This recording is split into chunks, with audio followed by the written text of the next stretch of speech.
Hi kids, it's another Art with Miss Leochner. Today I'm going to read to you a book called Sky Color. Sky Color is written by one of my favorite author illustrators, meaning not only does he write the words for the book, but he also draws these really amazing pictures, Peter H. Reynolds. If you've ever read The Dot or Ish, this is the same author.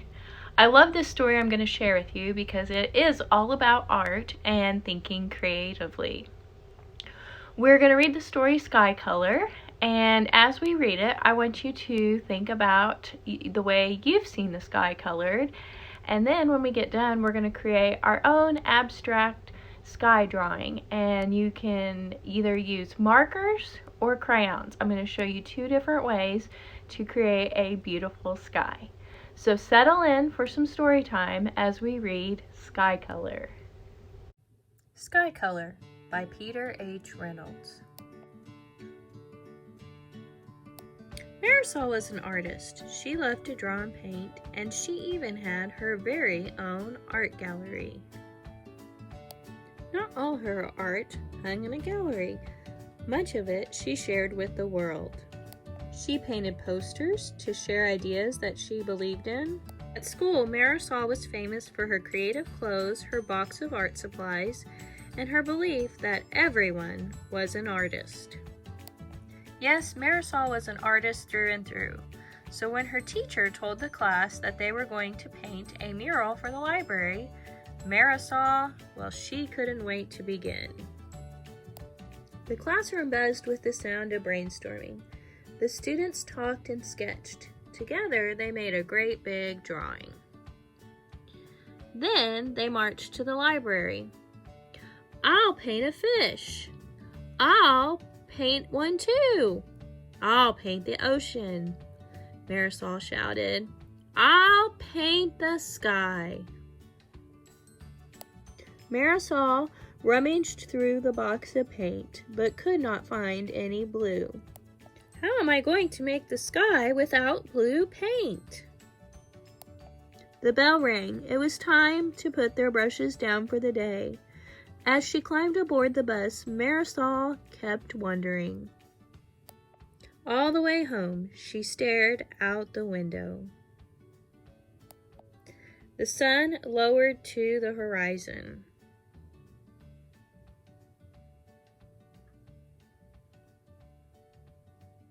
Later, at home, Marisol watched the day turn into night.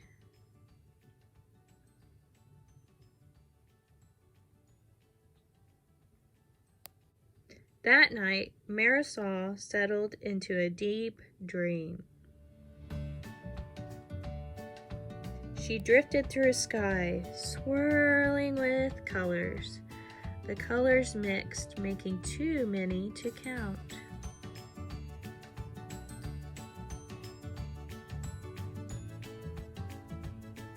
In the morning, Marisol stood waiting for the bus in the rain.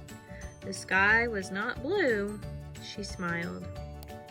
At school, Marisol raced to the library. She grabbed a dish and began adding colors. This one, that one. She swirled the brush to make an altogether new color. Then Marisol began painting on the wall. A boy asked, "What color is that?" "That," Marisol said, "that is the sky color."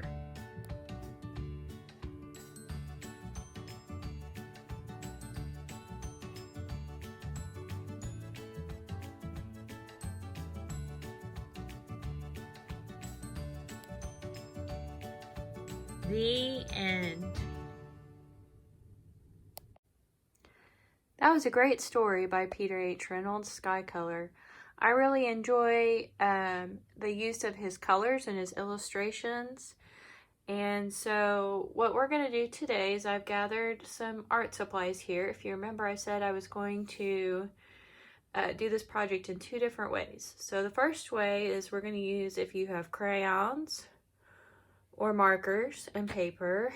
And then the second way is if you have some watercolors at your house, we're going to do a watercolor version of the sky. You could do both of them if you want to try out the different art materials, or you can just pick one, whatever you have at your house. We're going to start first with the crayon and markers.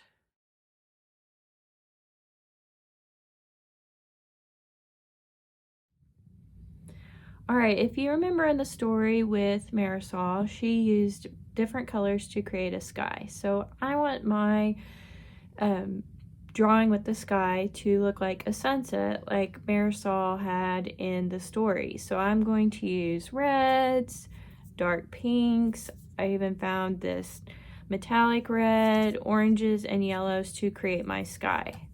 What I'm going to do first to mark off how the sky looks is I'm going to use these colors to kind of draw a swirling pattern, if you remember from the story. So I'm going to start with my red and just make a little swirl here, and then I'm going to go back and fill this in with red here in just a minute. I think I want to do orange next, kind of following our rainbow order of colors.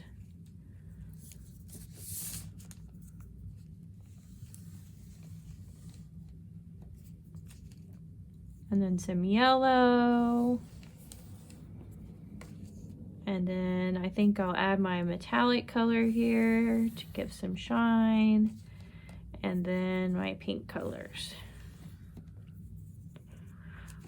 So these are my colors, and I marked out where I want them to be. I'm going to speed up the film now and then show you my finished product.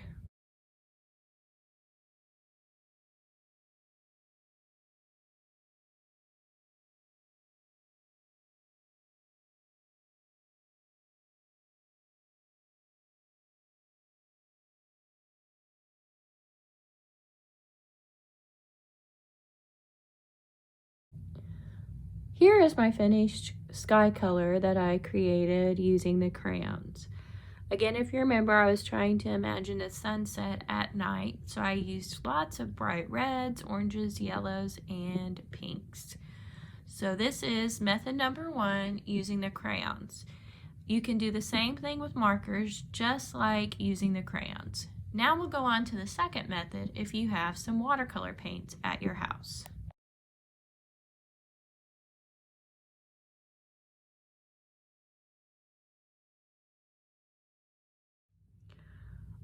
Here I am now with my watercolor paints, and I got a cup of water, and then I also got some paper, and I found a little bit of a thicker paper here at my house. It is actually watercolor paper, but like we do at school, you could also use some construction paper. Now, some of you may remember this technique from school that we learned this year with our watercolors called wet on wet. So what I am going to do first is I'm going to get my brush, get it in the water here, and I'm going to put water all over my paper. Not very exciting yet, is it?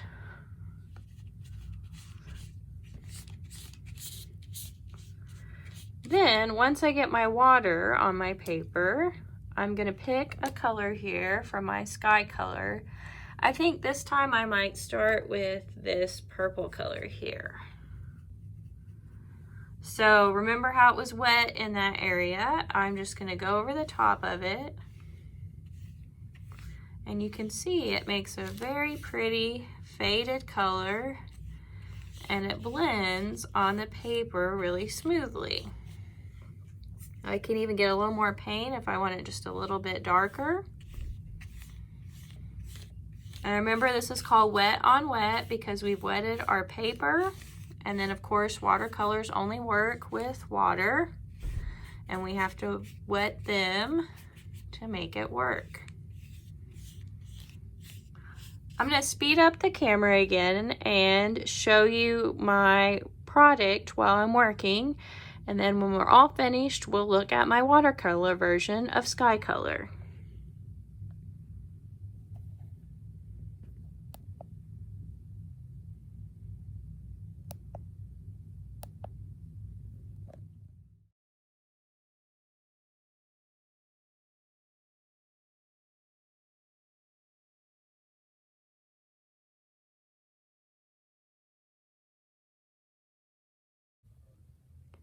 Okay, now I finished my watercolor sky. I put some orange in there and a little orange spot to kind of look like the sun, and some yellow over the red, the purple, and the pink I was putting in there. So these are the two projects for our book, The Sky Color. I look forward to seeing yours, and have a wonderful day.